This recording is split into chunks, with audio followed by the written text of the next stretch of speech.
I opened our hallway closet and found a full box of moving stuff addressed to a stranger's name.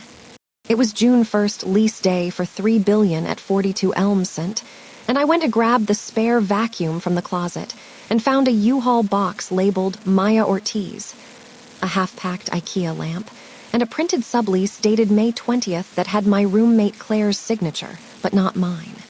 The sublease showed a $600 month payment to Claire, starting June, and a Venmo screenshot of $1,200 sent to her on May 19th with the note, "First months for May/June." I also found a copy of the lease email where I'd paid the $800 security deposit with my debit receipt at 9:12 a.m. on May 2nd. Claire had told me she'd sign on and split it, verbally, over wine at our kitchen island 2 weeks earlier. I confronted her in the hallway at 10:15 that night. She was balancing a takeout bag and said, "Relax, it's temporary, she needed a place." I asked who she was, and Claire shrugged and handed me her phone. A text from her sister, "Thanks for hooking me up W/3 billion, a lifesaver."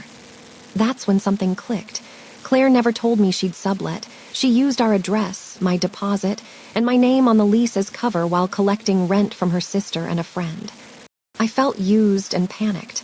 I called the landlord, and he told me Claire had messaged him saying she'd found a replacement tenant and needed no further approval. I did something drastic at 8:30 the next morning. I printed the Venmo receipts and the sublease, emailed them to the landlord and our mutual friends, and changed the locks after getting a locksmith to rekey the front door. I paid $120 out of my emergency fund. I also packed Claire's clothes from the bedroom into boxes and put them in the living room with a note, "You sublet without my consent. Collect by Saturday or I donate." I blocked her on my phone after she texted, "You can't do that, you're overreacting," and posted the screenshots in our friend group chat so everyone knew what happened. The backlash was immediate. Claire's friends called me nuclear and petty. My best friend Sam said I should have handled it privately. The landlord emailed that I'd escalated things, and I risked a lease violation for changing locks without written permission.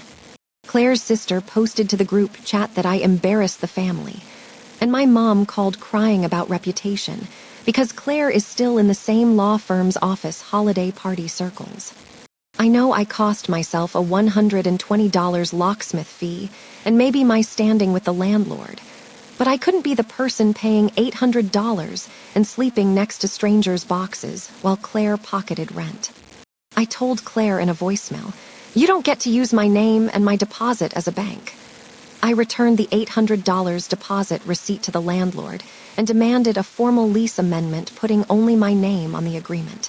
He insisted we both needed to be present to change it.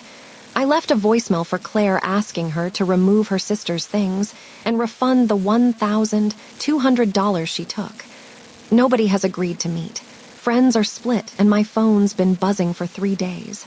A week later, I still feel like I made a scene, but I also feel less used. AITA for changing the locks and publicly sharing the receipts.